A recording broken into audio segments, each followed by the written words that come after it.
right, everybody. So welcome to DCI's #1 episode of our podcast here. It's going to be both a YouTube show and a podcast, so we're really happy to have you here. So this is Bradley Crenshaw, who's going to be our co-host from DCI. The Love Doctor. What's up? Cut. No, just joking. So Bradley Crenshaw, a long time in the hobby, done a bunch of different stuff. We'll dive into that in just a minute. And then my name is Derek Summers, so I'm actually the CEO for DCI, and Brad is the founder and owner for DCI. So we're super happy to be here with you and ready to get rolling. So, I don't like the word founder, by the way. You do or don't? I don't. Why not? Sounds like you're saying flounder, like a fish. That's a good fish, though. Yeah. I don't like that. How about we just stick to chairman? Okay. Chairman. Well, I mean, I can't. It doesn't say Love Doctor on your credit card or anything, so that's all big sexy. That's how you know me, big sexy. Okay, all right. Anyway, clearly we have a character in here too. So episode #1, kind of we're going to go through a few different things that'll be really important here. We want to kind of touch through DCI's origin story, what it looked like, how we got kind of things started, maybe a little bit of our own backgrounds and history, and then we'll talk about what really the goal of the podcast is. So #1, Brad, what we'd love to hear from you is a little bit of your origin story leading up to DCI, and then we'll get into the DCI part. So why don't you go ahead and start there? So how far you want me to go back? Anything that's hobby and card related. So I'd love to hear about that. So we can go back to 2003. 2003 was my very first business that I owned. Okay. I bought a card shop in Tyler, Texas, back in East Texas. That was the very first business that I had. That was during the era of LeBron James, of course. Greatest player of all time, right? Yeah, that was during the era of the wonderful, exquisite basketball that come out. Yep. So had that store from 2003 till about 2008, I guess, or 2009 was when I sold that store. And then, I've moved into multiple other businesses. I own multiple businesses now. And, we started DCI. DCI wasn't just a brainstorm of, hey, that's how we're going to, that's the name of the company. We're going Dallas Card Investors or DCI Grading or whatever the case may be. We actually formed, DCI was not formed as an official company until later on, right? We started off as, I got back into the hobby during COVID, and like a lot of collectors, right? I mean, a lot of people got back into it during that time. It was, you were stuck at home. I started, listening to some podcast shows like we're having here with, everybody's favorite, Gary V. And, shout out to Gary V. That's right. Yep. And so, I was out doing some exercise and listening to some of those podcasts and really got excited about cards again after being out of the hobby, for so long. So I started doing a little bit more research, and I come home and told my wife, I said, hey, you know what? I'm going to get back into cards. And her initial response was, oh, Brad, please no. Because at one time during that hobby before, I had our house looking like a bachelor pad because of so much sports memorabilia. So anyway, I said, just be patient with me. Understand, I'm approaching this in a different manner. I think it's a different era. So I started really doing some research in the card world and deciding to start buying raw stuff and then, grading out. And I was doing all of that at my house in my poker room. So I was buying stuff. We would leave and come back, and my girls would go, what are all those packages at the door? And my wife would go, well, that's your dad's little boy sports cards. So those little boy sports cards kind of blew up just as, I expected they would. But we started that. I started hiring people. I started buying so many cards that I didn't have time to sit down and organize and go through those cards. So I started hiring people to sit down and just organize my cards.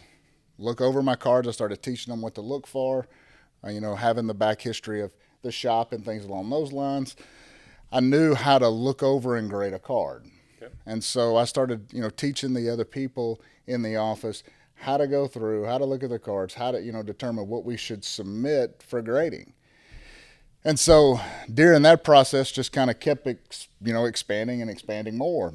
And we ended up having to hire that one person, went to hiring 2 people, went to hiring 3 people.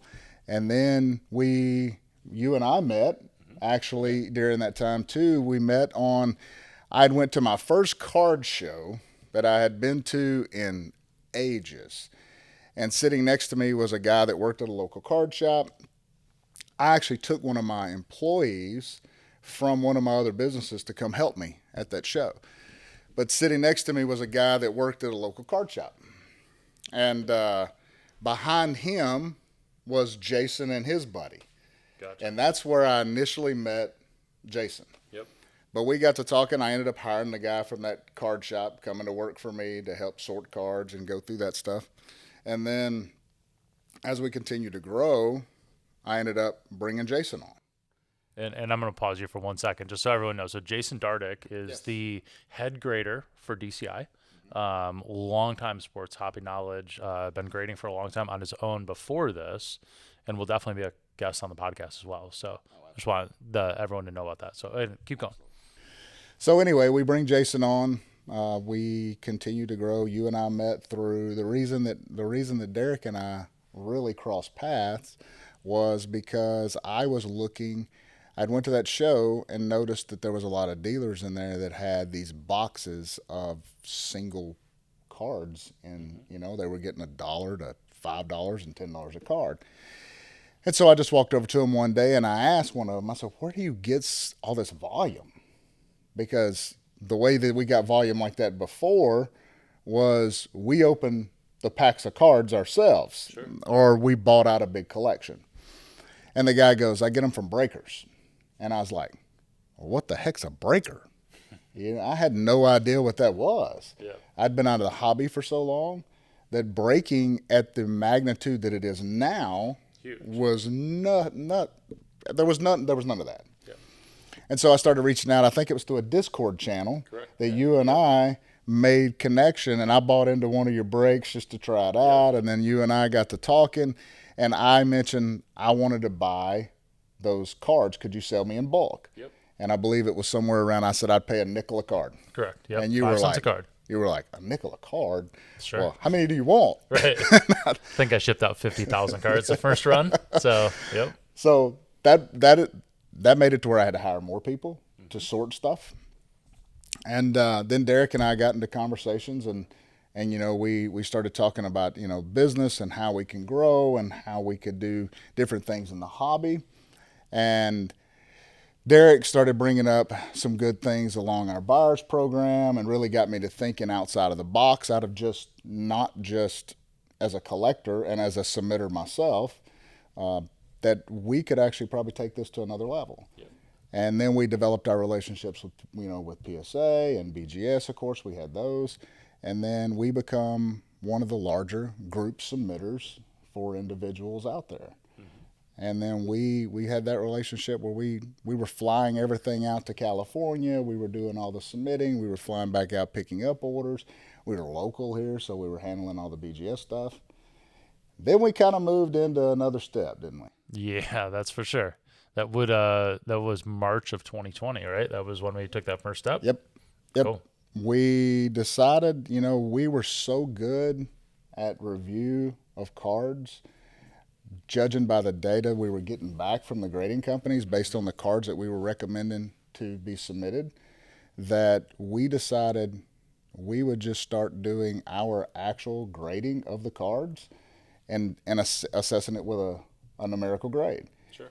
And we did that, and we have been very, very successful for people who have used our services and then submitted to one of the other big grading companies. Yeah.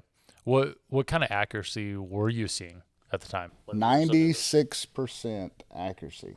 And the only reason that I will say we were not 100% accurate is because when you get into some of the bigger cards, they tend to get a little bit more scrutiny on them. And so our accuracy was 96% all the way across the board, which is extremely strong. Yep. I don't think I'd be willing to put my team or our team now up against anyone when it comes to grading cards. Yeah. And that was to say that it would get the grade that we gave it or better. Correct. For clarity. Yep. So we might assign something a 9, and then it would get a 9 or better with 96% accuracy. So, yeah, really impressive. So, where has it transitioned to now? Where's the business at the moment? Well, we're sitting in a pretty good spot. I mean, we are expanding almost daily. We're always leveling up. Sure. I mean, we keep the motto of number one or don't bother, because if you're not first, you're last, right? Ain't that a Ricky Bobby statement? That's somewhere true, along those yeah. lines. So, as far as a business goes, I mean, we're in a great spot. We're financially stable. We have a great backing. We're excellent on our grading. We stand behind our product that we produce. So, moving forward, I mean, the future's bright, man. I mean, it's super exciting. It's fun to be here. Yeah, for sure. The hobby's been great. Yes. I mean, like I said earlier, I own multiple businesses, but this is by far the funnest. Yeah, that makes total sense. Is funnest a word?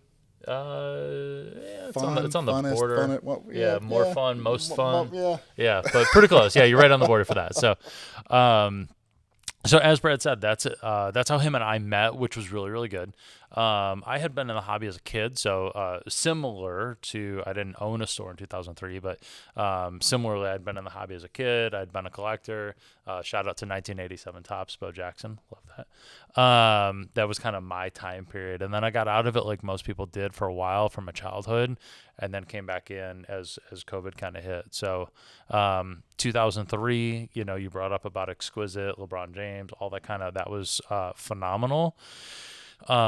Just for clarity, I am from Michigan, which means I'm a Detroit Pistons fan, which means that we have taken the worst overall pick in that possible 2003 draft when we took Darko Milicic. So number 2 overall.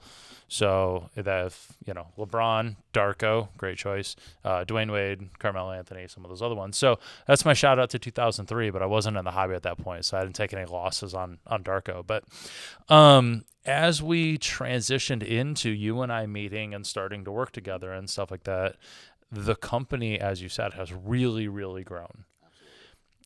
What's the point of us doing this podcast? Why are we going to spend our time, energy, and effort with all these other things going on and devote to this podcast? What do you think we want the viewers to be able to gain out of this? Value. It's all about value. Sure. I mean, everything's about value. As long as you're adding value to people, people are going to want to plug into you. If we don't want to be another grading company. We don't want to be just another podcast show. There's millions of those that you could watch. I don't know how many grading companies that are out there now. Millions of them. Several of those.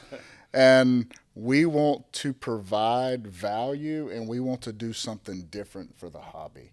We've talked about this for the last year, that if we're going to be a full-fledged grading company, we have to bring something different to the table. Sure. We've got to.